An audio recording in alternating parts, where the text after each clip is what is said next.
Now, this is the world's greatest garlic press, right? Absolutely everything about it has been considered unpeeled. Obviously, it is designed to press garlic, the difference being that it's unpeeled garlic. As soon as you get garlic on your fingers are going to stink.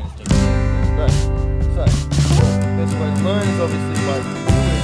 So you've got a massive big hopper here, you can see the ton of garlic in there. So, you're going to put it close. Right. So, it depends on the size of the garlic.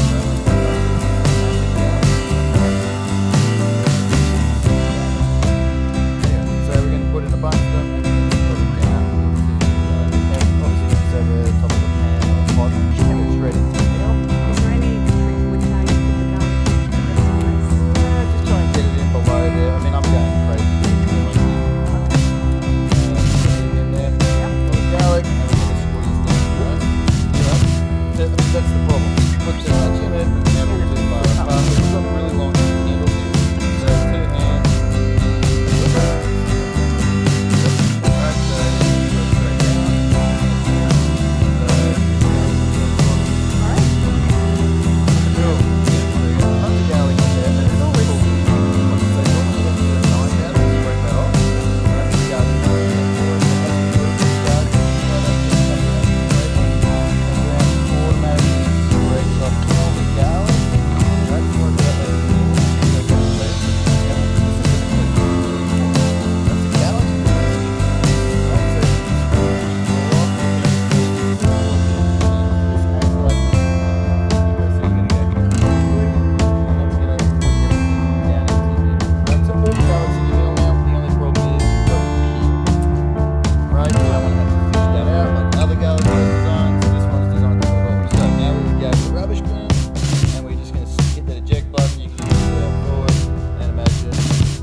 Right, so you can cut straight across the pizza like that. The other great thing about scissor is that you can use it to pinch and serve. So I can come in behind the piece like that, pinch, which just means don't cut all the way through, and then use that to serve as well. You can grab any size slice you want. Of course, it works with deep dish pizza as well for our Chicago fans out there. And yeah, you can do it on any surface. The other great thing about scissor is you can see that the blades here have been bent so that the pivot point is well out of the cheese. So you're not going to have to take them apart. You can just stick them in the dishwasher as is, like that, and they'll clean up beautifully. Now you might notice that there's an Allen key or a hex key in the middle here. That's so you can take them apart and sharpen them if you want to. But I'm going to show a little trick with you guys here today, and that is the aluminium foil trick. Now some people swear by this, other people don't believe it. I personally think it's awesome. Right, so you get your aluminium foil, fold that over 8 times. All we're going to do now is we want to cut that, say 10 or 12 times. I haven't given myself a very good piece here, much chance of getting that, but if we did that a dozen times, and I can already hear that the pizza scissors, it's like honing, you know, with like a knife and you hone it. Well, this has actually got all the little jaggedy edges to straighten them up on the pizza blades as well. Cool, so that's all there is to scissor. The last thing you want to probably know is no, they are not supposed to stand up. It might go like that. The reason for that is there's no metal in the bottom shoe here. That shoe is nice and thin, so it scoops up underneath. There's a nylon, so it's really high heat resistance as well. But it's designed to be thin, so you can scoop underneath the pizza and then just lift up the pizza and onto those blades and cut it across. Other great uses for your scissor are pastry, gift wrapping, especially if you be on a clean surface you have in the house and on the bed, put the gift on the bed and the wrapping paper as well. The last thing I'll do is household scissors, the bed sheets, put it on the arm, scissors, right? And so you can just clean, perfect cut. Flat bread, anything where you want to keep the things you're cutting stable and flat and cut across the top. You can see it's only that top blade that moves as you're going across. So again, I use my finger just to hold it there, but clean, perfect cuts right through the middle of a piece of pepperoni if you had it. This is the margarita pizza, and use it to pinch and serve as well. So that's scissor. Hope you get a great life of use out of them and enjoy.